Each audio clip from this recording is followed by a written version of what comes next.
China endangered the flight of Taiwan's president to Africa. Commentary. Only 12 countries are left in the world that recognize Taiwan's sovereignty.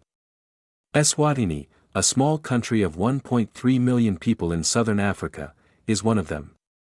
It was previously known as Swaziland. When Taiwan's President Lai Ching-te sought to fly there for a long April 22 to 26 visit, the Chinese Communist Party took action.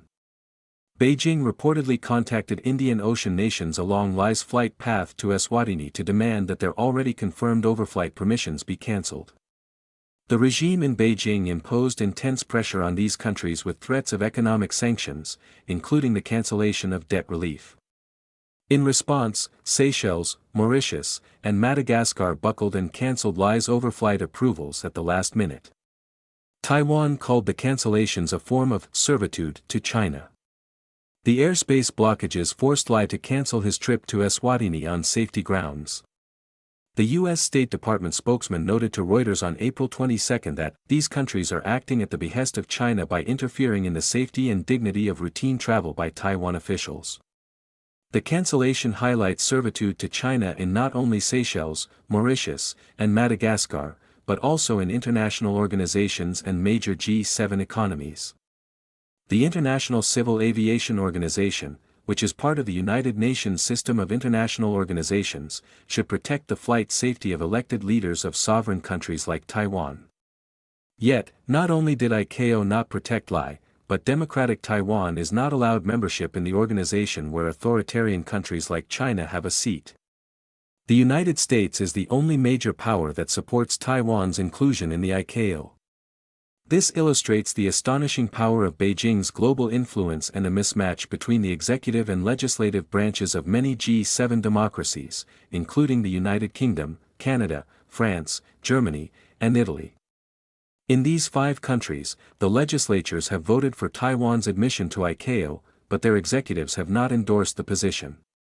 In Japan, neither the executives nor the legislature has endorsed the position, showing a concerning amount of CCP influence that gets all the way down to the legislative level.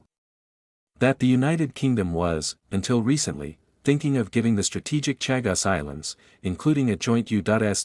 UK military base, to Mauritius shows the self-defeating nature of allowing the CCP to influence our democracies.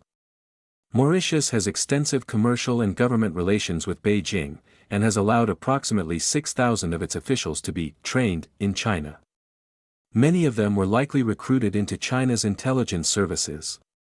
The CCP's global influence stems from its gatekeeper status over the 1.4 billion Chinese citizens, and the influence this provides over major corporations with political influence in almost all countries. The CCP's control over the Chinese population was taken through force in 1949 and never legitimized through free elections. This makes the CCP's continued control over China and its global influence illegitimate. The next time Beijing tries to stop the flight of an official from a democratic country like Taiwan, the U.S. Air Force could provide a fighter jet escort for the official through the airspace of countries that are being intimidated by the CCP. They should prefer this to being leveraged by Beijing yet again. It would improve the global influence of the democracies and Taiwan's diplomacy, and sow prospects for the eventual democratization of mainland China. That would remove the root cause of many of the world's current problems. Taiwan should be admitted not only to ICAO, to help ensure the safety of all of our elected officials as they travel internationally, but to all UN institutions. The United Nations was founded with the UN Universal Declaration of Human Rights in mind, which requires countries to honor basic democratic principles such as elections and freedom of speech. China has neither of these, and so should be ejected from the United Nations. It cannot pick and choose which UN principles to follow.